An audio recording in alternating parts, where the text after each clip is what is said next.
Thanks, Jen. Lovely to be here. Always a pleasure to have my ego massaged. Just some simple stuff. Can everybody hear me at the back?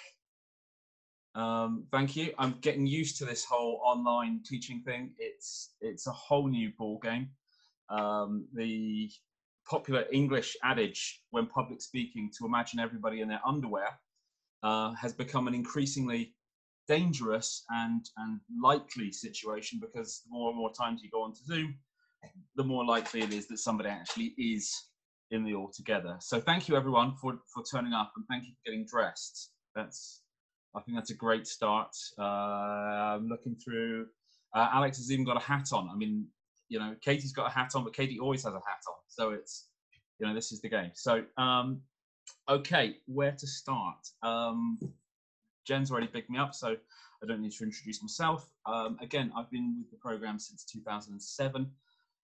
It has been a joy that entire time. I took on the British perspectives of the American Revolution tagline, "Your History, Our Way," in 2007 from the late great Bill Speck, who may have taught some of the older people on the more senior alumni, I should say.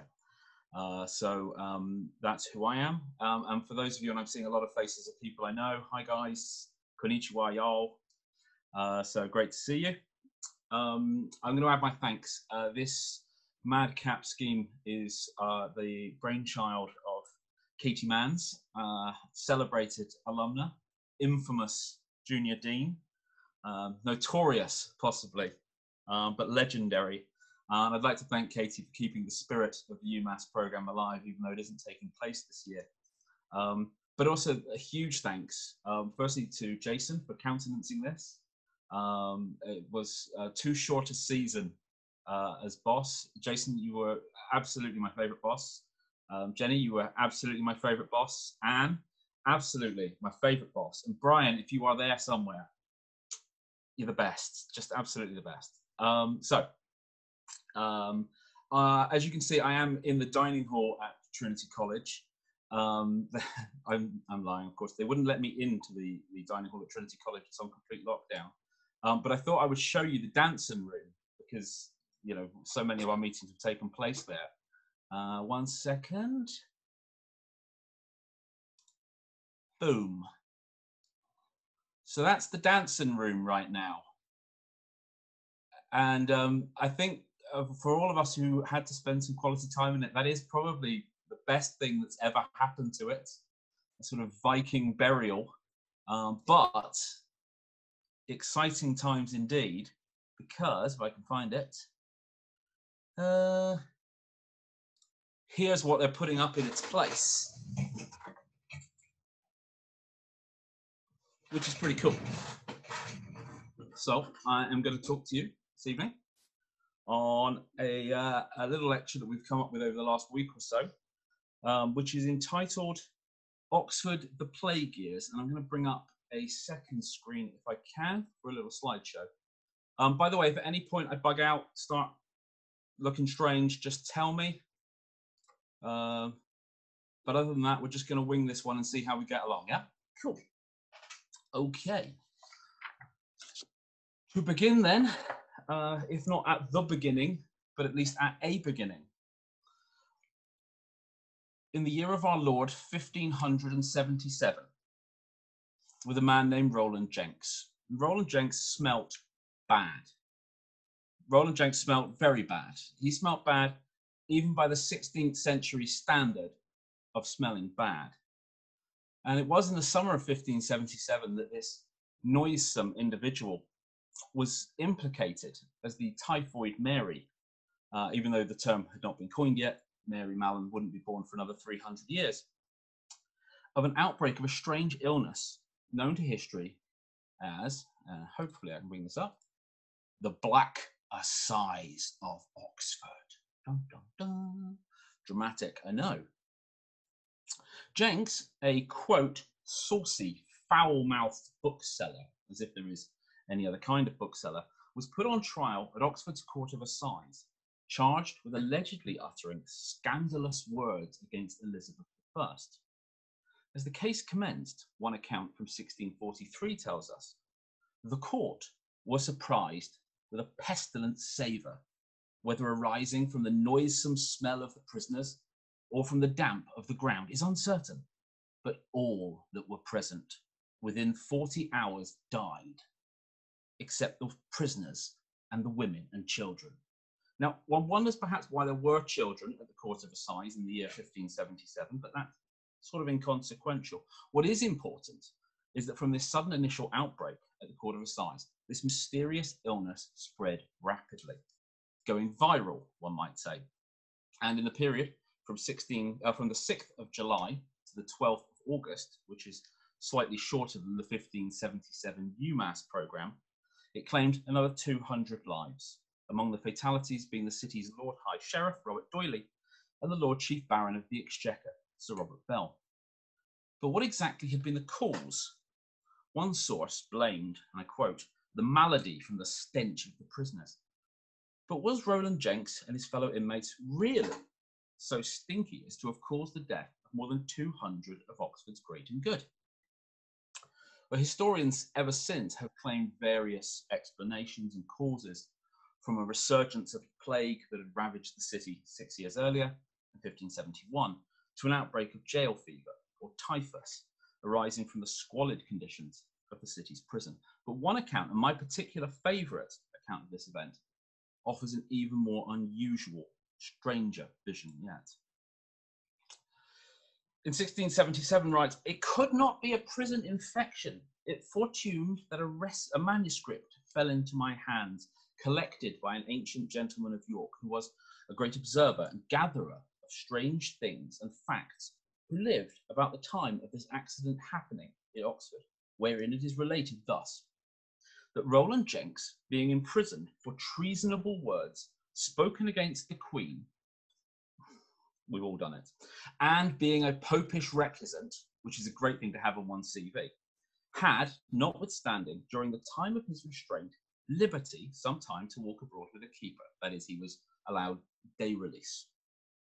And that one day he came to an apothecary, wonderful word, apothecary, and showed him a receipt, a prescription. We Americans still use RX for prescription, and it's short for recipe. Anyway, and he brought him a receipt which he desired him to make up.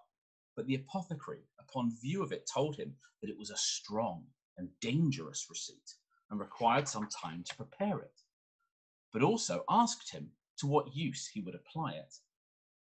Jenks answered, to kill the rats that since his imprisonment had spoiled his books. This is a thoroughly Oxford explanation for why you would want an extremely dangerous poison in your possession.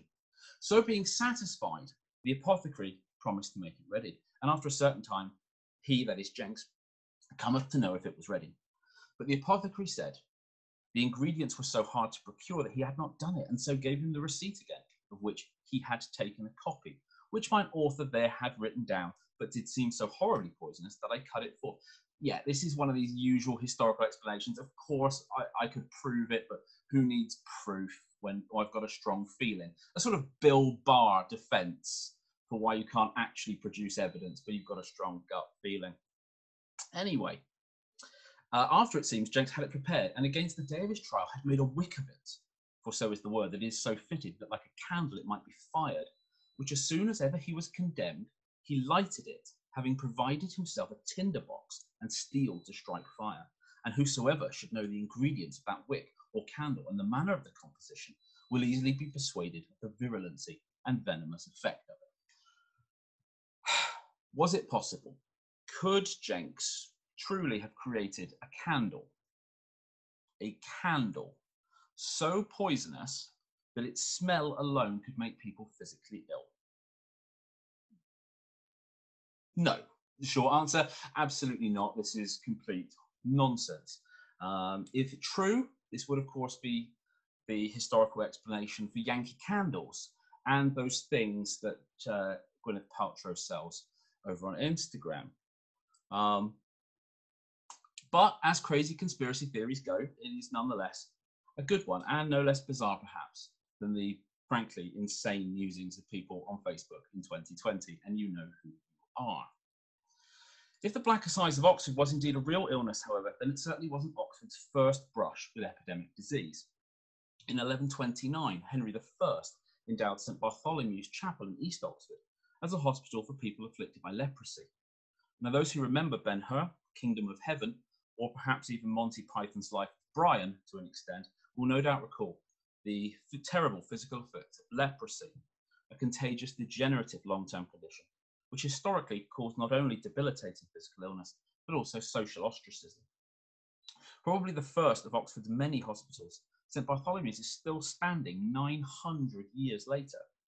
And while leprosy, which is now more commonly known as Hansen's disease, in response to millennia of accrued stigma, also still exists worldwide, it is now thankfully extremely treatable and extremely rare. In 1348, the city received its first visit from the Black Death, which depopulated the city so greatly that Gloucester College, where Worcester College now stands, was forced to close its doors forever due to literally everyone in the building being dead. Now, there are some out there who might consider this a form of karmic retribution for Gloucester having built its college on the site of the former Beaumont Palace, but not, dear viewer, me. Bad news indeed for Gloucester, but good news for New College, which was founded in Oxford in 1379 with a very specific mission of repopulating the by then somewhat depleted black ranks of the clergy. Now, the motto of New College, most colleges have a motto, but the motto of New College, as fans of the film Kingsman may recollect, is manners maketh man, a message that they pointedly adhere to this very day by having it laser engraved onto all the toilet roll holders and the towel rails. It is little wonder, perhaps, that they pay so much attention to personal hygiene at New, since a significant amount of the site upon which the college now stands were the mass burial pits of those killed by bubonic plague 30 years earlier. Massive health hazard? Oh, absolutely. Real estate bargain? Oh, yeah. Like so many visitors to Oxford since, the Black Death grew rather attached to Oxford. The first wave of the disease arrived in 1348 and remained until the summer of 49, and over the following decades, like many of yourselves, proved a frequent and fond returnee. Plague was not pandemic in the truest sense, it was endemic, with regular localized instances and occasional mass outbreaks. 2 centuries later, in 1571, another outbreak again ravaged the city, with the result that Oxford University took the unprecedented, radical step of postponing the start of term by 2 weeks. The British, you see, are a very strange people indeed. We will stop our sport for rain, we will stop our sport for tea, but we will not stop our education for bubonic plague. And in fact, it was not until 1603, when a particularly virulent strain stalked relentlessly through the city, that Oxford finally conceded the point and temporarily closed its doors, a decision it would not take again until 4 months ago, some 414 years later. And one book from that year, 1603, it's the wonderful year. Wonderful in this context refers to wonderful events rather than a particularly good year. And 1603 was what we might call a crap year in the history of England. Offers all sorts of interesting tidbits, and actually it's of particular relevance to us today. It includes remedies, homespun remedies that can cure or at least help with the symptoms of plague. Cinnamon, onions, butter. Butter plays a huge role apparently in staving off bubonic plague. It doesn't, by the way, medically speaking, but they didn't seem to know that in 1603. But the book also contains advice on local community taxes and support for the sick and out of work, and even includes a section including guidance on social distancing measures. Now, coming on to my particular area, the 17th and 18th centuries are perhaps more commonly associated with what we might euphemistically call recreational illnesses, or as Wolfgang Amadeus Mozart would have called them had he, like me, been a fan of Ian Dury and the Blockheads, sex, drugs, baroque and roll. thanks to Hogarth's vivid engravings, we can observe, in a sense, a sort of voyeuristic frisson of excitement when we can see the debauched antics of the rakes and harlots of the time. And of course, consequences of those, gonorrhea and syphilis. Unfortunately for us, we possess many records of our ancestors' bizarre, sometimes hilarious, and often terrifying attempts to treat the epidemic diseases of their age. And rather unfortunately for all of you this evening, I thought I'd mention a few of them. Apologies, some people have already heard some of my previous rants about sex and drugs for rock and roll. So apologies for the repetition. But those who have heard this before will be familiar with the infamous Paris cure, an 18th century remedy for venereal disease, which was very popular. It's called the Paris cure because, of course, the pox itself was considered French, and if the disease was French, then it followed that so too was some sort of treatment for it. This version of the Paris cure calls for, and I quote, the submersion of the affected area, we all know the affected area, in a glass containing water and up to 7 droplets of mercury, depending upon the particular severity of the affliction. Ladies and gentlemen, I'm a doctor of history. I'm not a medical doctor, but what I will tell you with some certainty is that mercury does not cure venereal disease. And certainly the second stage of this treatment, in which, having done the hour's worth of submersion, one is expected to drink the water, would be even less wise. Popular treatments of the time for other ailments include bloodletting, and you can see here scarifiers, lancets, or even a good old-fashioned leech, which people feeling under the weather used to draw off imaginary impurities in their blood. It's reflecting a wildly flawed misunderstanding of medicine that had remained virtually unchanged since the late medieval period. While it might not have been a plague as such, as its empire expanded in the 18th century, Britain developed an increasingly dangerous habit, namely a taste for the finer things in life. And perhaps inevitably, for all finer things in life, they should probably come with health warnings. Again, thanks to Hogarth, and people may already be familiar with these 2 engravings by Hogarth. The one on the left is Gin Lane, and the one on the right is Beer Street, a pair produced by Hogarth to demonstrate the pernicious effects of gin against the wholesome and life-affirming spirit of beer, on which I will simply pause for just a moment.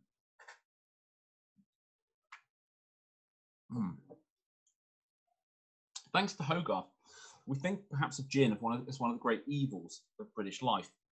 And certainly for those who drank the cheap stuff, manufactured in the back rooms of squalid tenements, it almost certainly was.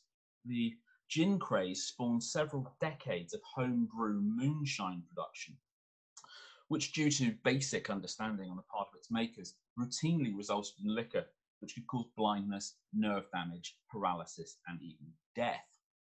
Meanwhile, tobacco, an import from America, thank you for that one, guys, was both highly addictive and harmful to one's health, but mercifully, it remained too cost prohibitive for many to take up smoking more than the occasional pipe. And large-scale smoking didn't really take off until the 19th century, the factory-made cigarette. But if gin was a sort of crystal meth of its age, and tobacco the tobacco of its age, then arguably the greatest danger of all, the greatest health hazard of the 18th century was sugar. I should point out, Americans, and all of you have visited us, so you probably all know this far too well, but the British love sugar. I mean, we love sugar in a way we're not yet fully prepared to acknowledge. Anyone who's seen the Great British Bake Off will see how the British adore and worship sugar. Sweet wine, and such as the fortified red ports that you probably all enjoyed after dinner during your time at Oxford, were highly prized by the wealthy, who could at least afford the real thing, and also by the poor, who could satisfy their own need of port and sweetened wines with popular counterfeit versions, which were regularly sweetened by the addition of powdered lead. Again, don't sweeten things with powdered lead. A bad idea. In the 18th century, as today, the excessive consumption of sugar would lead to serious health problems, with type 2 diabetes remaining top of the list today, and was a condition even less curable in the 1700s. But along the way, as one bumbled one way through life, a penchant for sweet things could be the cause for more immediate and pressing concerns. Dentistry is not an area in which the British have historically been considered world leaders. And in its 18th century incarnation, it offered a heady combination of quackery, opiates, and extreme violence. Perhaps unsurprisingly, in the Bills of Mortality for 1775, the list of what had killed people, the cause of death recorded for over 800 Londoners was simply listed as teeth. Now, the conventional tool for removing teeth was this, a tooth key, which is used for the removal of rotten or infected teeth. And looking at it, it takes a moment or two to work out exactly how it works. What one does is take that small end with the clamp, attach that to the affected tooth, thus, and then yank as hard as one can in a direction until you hear the crack, at which point your tooth should come loose and all will be well again. Eventually. Indeed, it was largely thanks to a leading British industry of the 18th century, namely international warfare, that medical science finally began to make rapid and necessary advances. With the dissection of corpses largely illegal in Britain, with the exception of Scotland, where the empire's best surgeons owned their craft, and many Americans also came over and studied at the Scottish universities in the 18th century.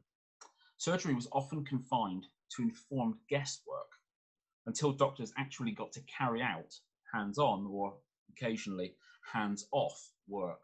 And a skillful surgeon, there we see a battlefield injury. This is the death of General Wolfe. Wolfe died in 1759, but the painting was actually put together in 1776 because God knows we needed some imperial morale at that point, there being certain affairs going on your side of the pond. The amputation of a limb in battle, and this is an operating theatre, by the way, and this is one of the few that survived. This one is actually in central London and was hidden by accident for over 100 years because the hospital in which it stood was demolished, but the operating theatre was actually in the tower of the adjacent church, and nobody spotted it for 100 years. It's recently been restored, which is kind of cool. But yes, our surgeons. So these are the tools of the trade. The one on the left is an amputation knife, and the one on the right is a bone saw. And armed with just these two implements, an effective military surgeon in the 18th century could remove a limb in under a minute. And actually, although that sounds pretty impressive, what's even more impressive is the recovery rate. When in 1797, Admiral Horatio Nelson took a musket ball to the elbow, the surgeon had his arm off and Nelson back at his post in 32 minutes, which is pretty impressive and speaks a lot to Nelson. Sadly, that wasn't his last brush with a bullet, and at the death of Nelson, again, West, who painted that earlier image, would later paint this one. Nelson sadly could do nothing when a bullet, he was shot from above, and a bullet came through and lodged in his spine. And there was absolutely no chance of survival, and they just made him comfortable until the end came. But in that case, there was almost blessed relief. There was almost no care whatsoever for infection, and if the wound became gangrenous, there really was nothing that could be done except to cut, cut, and cut, and hope that at some point you cut all of the disease away. Sorry, everyone's had their dinner, right? Good. Okay. Anesthesia. There was some anesthesia. It consisted of drugs, either rum, brandy, laudanum, that miracle product. Laudanum is alcohol with opium dissolved in it. That is a habit you do not want to pick up, but it was an amazing substance. Or when none of these were available, by biting something. You've heard the expression of biting a bullet. Well, there is one. It's a 19th century American field bullet used during the American Civil War. Although it sounds absolutely brutal, people often chose it rather than having the option of anesthesia. In 1898, Harriet Tubman had to have brain surgery, and Tubman remembered seeing soldiers bite the bullet when having limbs removed, and actually decided to take that route rather than risk not waking up from the drugs.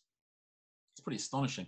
But as demand outstripped capabilities during certainly during the 19th century, medical scientists began experimenting with new and exciting devices, such as this bad boy. This is an osteotome. It is every bit as bad as it looks. It is a hand-cranked spinning surgical saw. It is the granddaddy of the modern chainsaw. And armed with one of these, you could take a leg off in about 30 seconds. Necessity truly is the mother of invention, but not always terribly nice ones. Embracing not only technology, but also the miracles of pharmacology, our forefathers were, it appears, every bit as vain and body conscious as our contemporaries today. In one example, in an effort to look more elite and wealthy, this is Thomas Pownall, was governor of Massachusetts in the mid-18th century. Pownall wanted to look more upper class, so he had his waistcoats and his breeches padded to make him look fat. This was a rather telling indictment on the state of the aristocracy in Britain at this point, many of whom, and Lord Halifax, who I wrote a book about, which is available in all good bookshops now as well as on Amazon. Halifax gave himself gout at the age of 21. You have to be eating a lot of game and drinking a lot of port to give yourself gout at the age of 21. But yes, Thomas Pownall, a fake fatty. But for the real deal, if you genuinely were so overwhelmed by the opportunities to eat food that your body sought aggressive restorative justice, there were other devices. This is a lithotrome. A lithotrome is used for the removal of bladder stones or kidney stones. Gentlemen, I think you can work out where it's inserted. And I think you can agree that you never want to have one inserted. So if I can offer one piece of advice, it would be to never take up game and port as your principal diet. There was, of course, also the Paris diet, again, another faddy diet. The Paris diet was the common cure for obesity among the wealthy elite. And it consisted of 2 pills, a little box, a little velvet cushion with 2 pills in it. And you took one pill when you wanted to start losing weight, and you took the other pill when you wanted to stop losing weight. History doesn't record what was in the second pill, but what we do know is that the first pill routinely contained tapeworm eggs.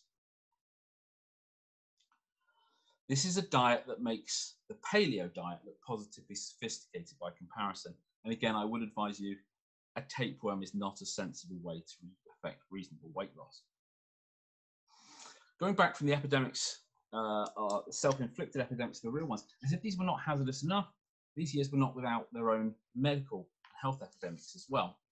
Smallpox, a particularly unpleasant illness.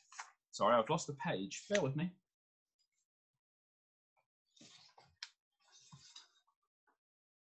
No, I've lost the entire page. Smallpox, particularly unpleasant, particularly dangerous in unvaccinated, unprepared, or strange environments. Was devastating when it was introduced into the Native American population of North America.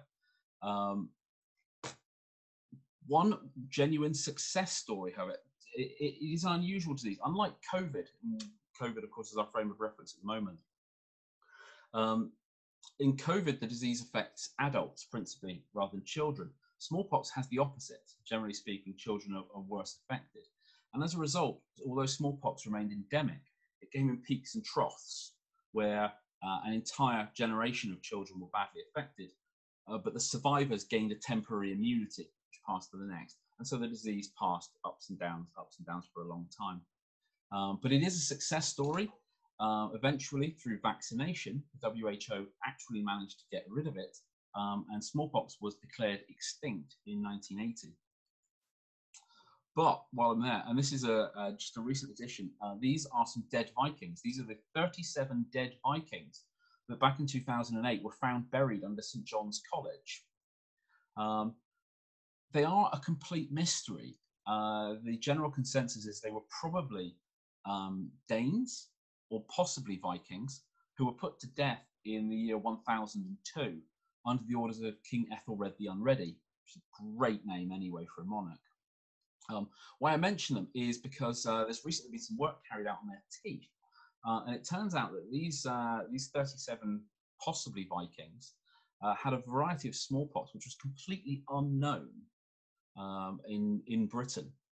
So either they turned up, dropped dead, and were very hastily buried, or they were massacred on the orders of Ethelred the Unready, who unwittingly saved the people of Oxford from an epidemic in the process.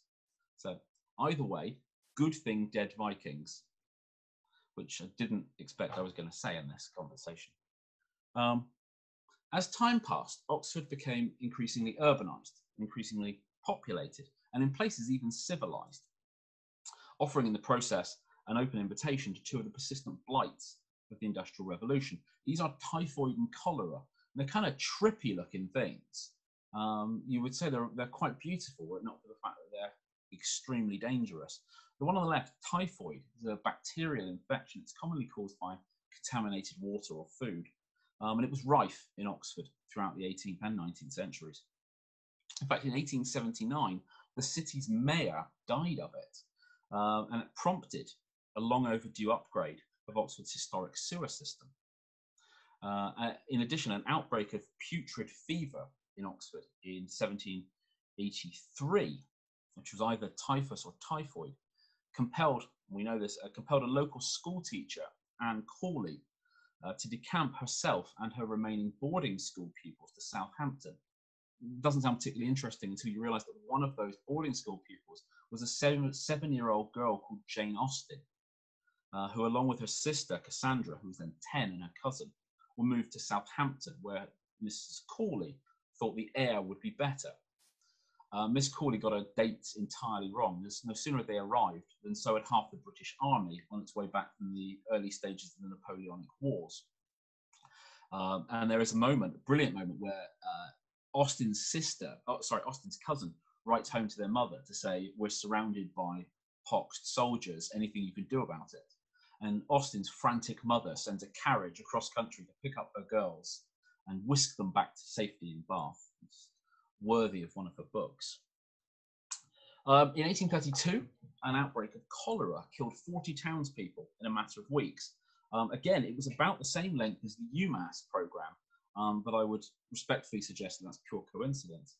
And the main source, and actually you should all be familiar with this location, is the Head of the River pub.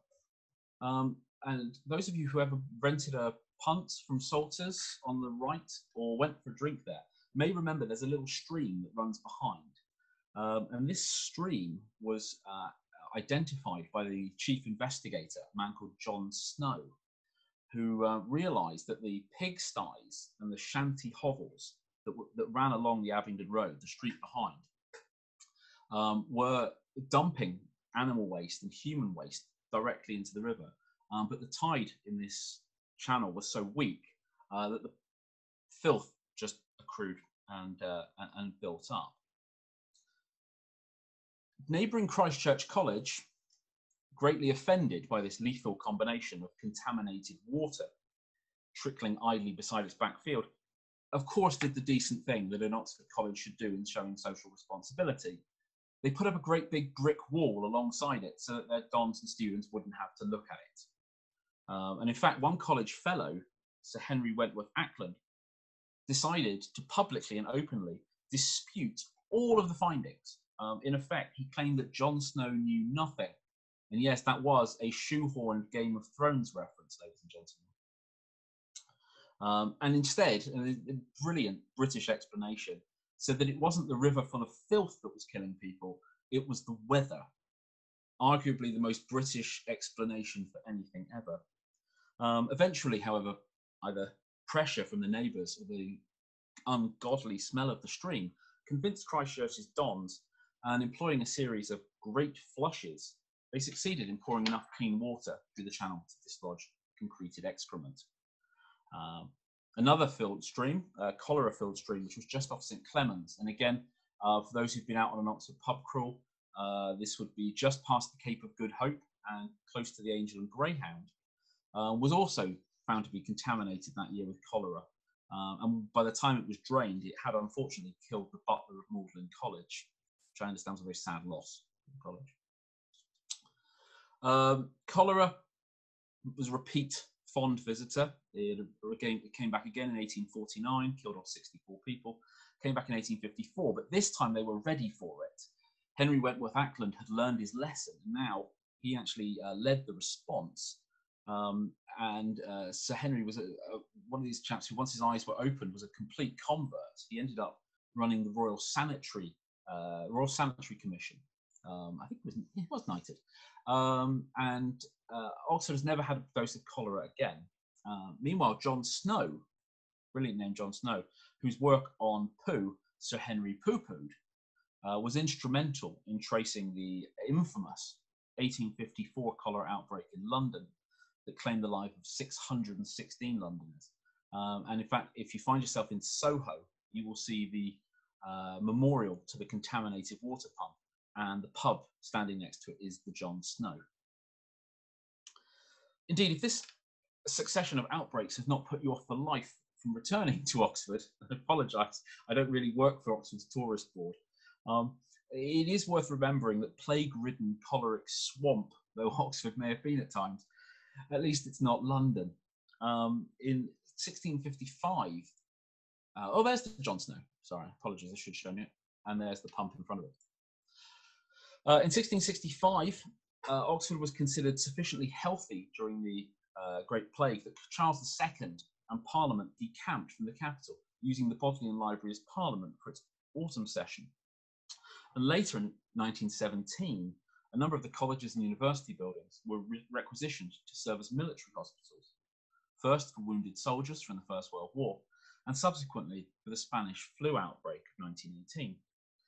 So it's not perhaps a surprise to find that Oxford, with its research university and its now comparatively clean environment, and its history of contagious diseases, has become a centre, global centre for epidemiology, and is at this moment playing a prominent role in the pursuit of a vaccine against our current clear and present danger, COVID-19.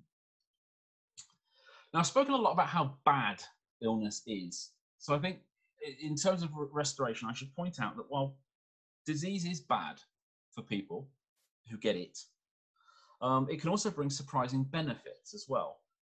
Particularly this chap. This is William Shakespeare. Of course it's William Shakespeare. Who was born in a plague year and lived through several outbreaks of plague during his adult life. In 1564, 1592, 1603, 1606, take your pick really. And these may well have afforded him the closures. There were rules at this point, not unlike our closures at the moment, that the death rate indicated whether or not certain things could open. And the theatres were shut on and off for years during this time. In fact, during Shakespeare's sort of purple patch, the theatres were closed for over 60 months. In 1592, the theatres were closed for almost the entire year. And it was while kicking his heels that Shakespeare decided to try his hand at something he hadn't done before, which was poetry, as a way, in the first place, just to make ends meet. And so, in a roundabout way, it is the plague that we have to thank for works like Venus and Adonis. Indeed, in 1603, the theatres remained almost entirely closed, which was bad news for James I. That was James I's first year of his reign after the death of Elizabeth. So there were no shows that he could go to. but he was a patron of the arts. James I sponsored Shakespeare's travelling theatre company, the touring company called the King's Men. And actually looking back, and their patent survives. And they actually had a plague clause in their contract, which not only guaranteed them continued income, which must have been great news for Shakespeare and his actors, but it also gave them a license that when the infection of the plague shall decrease, they could turn up to any guild hall they wanted in the country, hold up this piece of paper and say, the plague's not so bad here, the king says we can perform, which must have been a good way, again, of keeping themselves in business, and I'm sure something that the current actors wish they had. We know that in 1603, Shakespeare probably sat down and wrote at least 2 plays. We believe those are Measure for Measure and Othello. And during the subsequent 1606 outbreak, it appears at least plausible that during a 6-month lull in business, Shakespeare sat down and wrote some or all of King Lear, Macbeth, and Antony and Cleopatra. So for all of you sitting out there right now who have spent your lockdown playing Animal Crossing and learning how to make banana bread, it should be pointed out that none of you have been anywhere near as productive as William Shakespeare. Interestingly, Shakespeare doesn't kill off any of his characters with the plague. And generally speaking, I think this is probably because plague was such an endemic feature of everyday life and of his audience's life that it was probably too close to home for him to raise with them. But regular fans and committed Shakespeare fans will remember that the plague plays a sort of side role, indirect part in Romeo and Juliet, because the couriers entrusted with carrying the friar's letter are unable to complete the mission because they're on lockdown. And I think this is an experience with couriers that we can all relate to today. Now, while Shakespeare hid away from disease and decided not to include it, Jane Austen practically embraced it, and it features routinely in her work. Austen was no stranger to illness herself. She suffered regularly throughout her life with a variety of ailments, and most notably conjunctivitis, which is very treatable now, but not remotely treatable in the 19th century. And it severely affected her ability to write. She had conjunctivitis, they believe, for about 20 years. But yes, the disease features prominently. In Sense and Sensibility, we see, and I think we can relate to now, the concern expressed by the Palmers when the apothecary tells them that Marianne Dashwood's illness has developed a putrid tendency. Indeed, as the readers may remember, at the merest mention of infection, Mrs. Palmer and her baby skedaddle from the home within the hour. Now, Austen's own cause of death remains unclear. Addison's disease is often suggested, as is Hodgkin's lymphoma. But one possibility is also tuberculosis, an illness which actually appears quite regularly within Austen's stories, and which he chose to inflict upon poor luckless Kitty Bennet, who sits in the corner and coughs to herself, seemingly for the purpose of comic relief. Writers, however, should also remember to read the room and refrain from laying the illness on too thickly.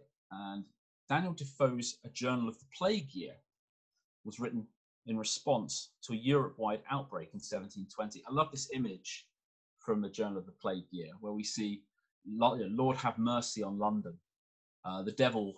Death follows, while the middle class are shown trying to run out to the countryside. We fly, and then at the far right of the image, we see the pitchfork-wielding peasants saying, "Keep out." For anyone who's thought about abandoning the city to the countryside, this feels oddly familiar. Defoe's Journal of a Plague Year was written in response to a large European plague in 1720, but proved a massive commercial flop. And it did so for an interesting reason. Defoe took 2 years to write the book. And so by the time he completed it in 1722, the pandemic was gone. And it transpired that nobody wanted to be reminded of it. And I think actually, if we can take one object lesson from this evening and from Defoe's experience, it is that nobody, and I really do mean nobody, will want to read your manuscript about the terrible lockdown of 2020. In conclusion, is there a silver lining of sorts that we can draw from all this historic death and disease that has afflicted Oxford for the past millennia?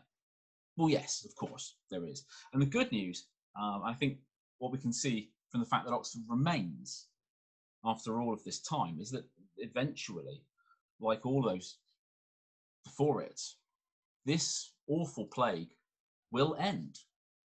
Eventually, everything is going to go back to some sort of new normal. And then we will reopen. In all seriousness, Oxford's been in the education business since before the Aztec Empire. We survived bubonic plague for 7 centuries.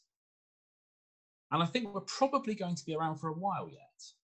And so, while it's immensely sad to say that there will be no class of 2020, I know that everyone who teaches for the programme, the directors and those who work with it, the junior deans, look forward greatly to its return.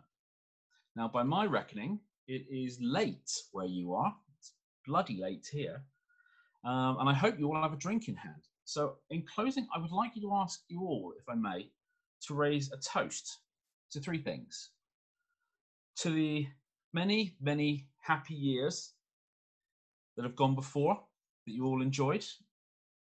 To the fighting 54th Massachusetts, which sadly, this is the 54th year.